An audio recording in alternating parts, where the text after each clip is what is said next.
வணக்கம் நண்பர்களே. இன்று நாம இங்கிலீஷ எப்படி சுலபமா பேசலாம் அப்படின்றத பார்க்கலாமா?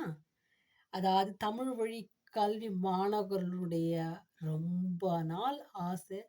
நம்ம வந்து ஃப்ளூவன்ட்டா எப்படி இங்கிலீஷ் பேசுறது? எல்லாரும் ஆங்கில வழி கல்வி மாணவர்களால தான் முடியுது.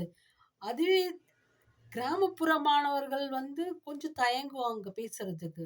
இந்த சிட்டில இருக்கிற மாரி மாணவர்கள் மாதிரி நம்மளால பேச முடியலைன்னு எத்தனையோ காலம் எங்கள மாதிரி இருக்கிற கிராமப்புற கல்வி மாணவர்கள் வருத்தப்பட்டுருக்கோம். அது எப்படின்னா, நம்ப வந்து ஆங்கிலத்த வந்து எப்படி பேசணும்னா, நம்ப திங்க் பண்றது தமிழ்லயும், பேசுறது இங்கிலீஷ்லயும் செய்யக்கூடாது. திங்க் பண்றது, பேசுறது 2யுமே நாம வந்து ஆங்கிலத்தில தான் நம்ம கொண்டு வரணும். ஃபர்ஸ்ட்டு நம்மளால வந்து அந்த அளவுக்கு ஃப்ளூவன்ட்டா பேச முடியாது எல்லாராலுமே. ஒரு குழந்தை வந்து ஒரு நடக்குதுன்னா ஃபர்ஸ்ட்டு தவழ்ந்து, அதுக்கப்புறம் மெல்லமா நடக்கும். கீழ விழும். மறுபடியும் மறுபடியும் முயற்சி செஞ்சு, அதோடைய பணிய சிறப்பா செய்ய ஆரம்பிக்கும். ஆனா, அத விருப்பத்தோட அது செய்யும். விழுந்துட்டுமே, அடிபட்டுட்டுமே அது கவலைப்படாது. மறுபடியும் விருப்பத்தோட விருப்பத்தோட அந்த பணிய செய்யும். அதனால தான் கண்டிப்பா அதனால வந்து நடக்க முடியுது. அடுத்த ஸ்டெப்புக்கு அடுத்த ஸ்டெப் போயிட்டே இருக்கும் குழந்தை. நம்ம என்ன பண்றோம், பெரியவங்களாயிட்டோம், ஐயோ! வளர்ந்துட்டோம், நம்மளுக்கு வயசாயிடுச்சு, நம்மளால இதெல்லாம் முடியாது அப்படின்னு நம்ம மைண்ட் செட்டுக்கு கொண்டு வந்துடுறோம். கண்டிப்பா உங்களுக்கு ஆங்கிலம் பிடிக்குதுன்னா, நம்ம நேரத்த வந்து அதாவது நம்போ நினைப்போம், நம்ம வயசாயிடுச்சு, நம்ம நேரத்த வந்து டிவி பார்க்கலாமா? அடுத்தவங்களோட பேசலாமா? இத எதனா பண்ணலாமா? ஃப்ரெண்டுங்களோட பேசி நேரத்த செலவழிப்போமா? அத விட உங்களுக்கு பயனுள்ளதா உங்களுக்கு டிராயிங் பிடிச்சிருந்தா டிராயிங் செய்யுங்க. உங்களுக்கு அதாவது எக்சர்சைஸ் பிடிச்சிருந்தா எக்சர்சைஸ் எந்த நேரமும் நம்ம எக்சர்சைஸ் பண்ண முடியாது. உங்களுக்கு இல்லையா, உங்களுக்கு கடவுள் நம்பிக்கை இருந்தா, அத பத்தி 2 வாசகம் எழுதி எழுதி பிராக்டிஸ் பண்ணுங்க. உங்களுக்கு எழுத்து பயிற்சியும், அந்த ஹேண்ட் ரைட்டிங்கும் வந்து மாறும். சில பேர் ஹேண்ட் ரைட்டிங் நல்லா இல்லன்னா, அந்த ஹேண்ட் ரைட்டிங் பிராக்டிஸ் பண்ணுங்க. சரி, இப்ப நம்ப என்ன சொன்னோம்?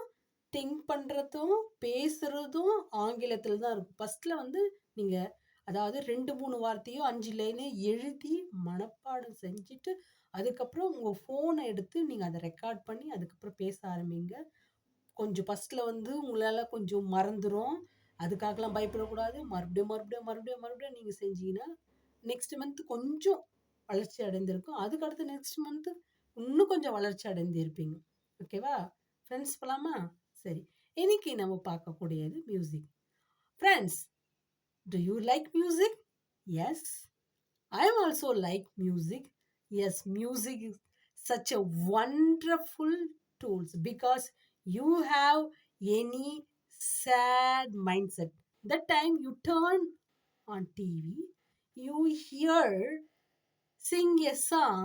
The time you have release everything because the music one of the tools. Sometimes you like love movies. Sometimes you like kuthu movies. Sometimes you like dancing movies. Music is different, but lyrics, music, attraction, everything. Some people provide the lyrics such a wonderful word. You memorize everything.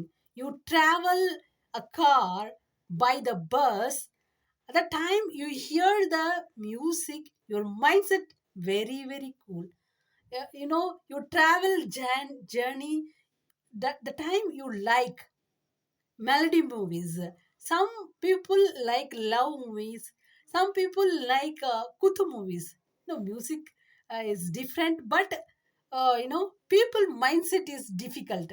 Okay, you like love movie definitely.